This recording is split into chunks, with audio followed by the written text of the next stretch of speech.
Bonsoir tout le monde. Bienvenue pour l'histoire du soir. Je sais que vous l'attendiez depuis longtemps. Eh bien, c'est le moment.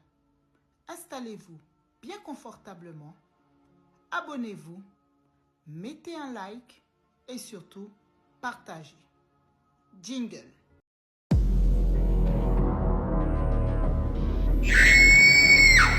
L'abonné raconte.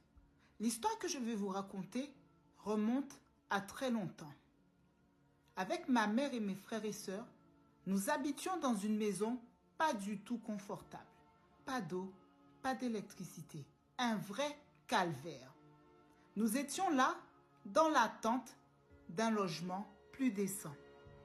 Dans cette maison, nous étions 6, dont un bébé. Tous les soirs, on entendait des miaulements de chats, des pas sur la toiture. Au début, on n'y prêtait pas attention et on a commencé à s'inquiéter lorsque tous les matins, on se réveillait et on trouvait la porte d'entrée grande ouverte. Un soir, on entend à nouveau ces miaulements. Donc, ma mère décide de sortir et à sa grande stupeur, elle tombe nez à nez avec un chat. Mais pas un chat comme vous voyez, traîné dans la rue, hein. Un chat qui faisait 20 fois sa taille. Ma mère est restée stupéfaite. Elle est rentrée dans la maison en panique et elle nous a dit qu'elle a vu le chat, mais que le chat n'était pas normal, qu'il faisait 20 fois sa taille et qu'en plus, il n'avait pas de poils. Et tous les soirs, c'était pareil.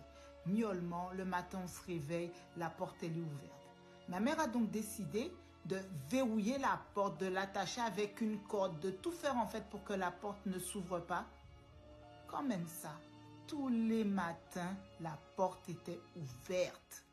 On a raconté ça à notre mamie et ma mamie nous a dit, si jamais on revoit le chat, qu'il faut balancer du sel sur le chat. Ma mère avait beau faire ça chaque fois quand elle voyait le chat, ça ne servait à rien. Donc elle a décidé de faire venir un monsieur à la maison pour nous aider.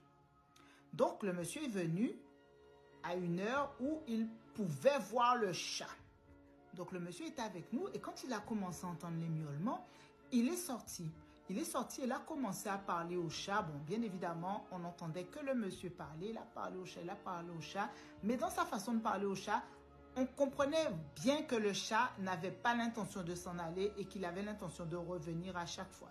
Donc, le monsieur a sorti un coutelas et là, donné un coup de coutelas au chat et le chat est parti en courant. Je pense que ce monsieur avait une interaction avec le chat, mais nous n'entendions que lui. Du coup, quand il est revenu dans la maison, il dit à ma mère que le chat veut le bébé. On décide de reprendre notre vie normalement le lendemain matin et on croise la voisine. Et quand on croise la voisine, elle a un bandage sur son bras. Mais il faut savoir que tous les matins, la première personne qu'on croisait, c'était cette voisine-là. Toujours là à nous dire bonjour et à nous demander si on allait bien. Quelque temps après, ma petite sœur, le fameux bébé, est décédée. Ma mère un jour allait la changer et quand elle est arrivée, ma petite sœur ne réagissait plus, elle ne bougeait plus, ma petite sœur est décédée.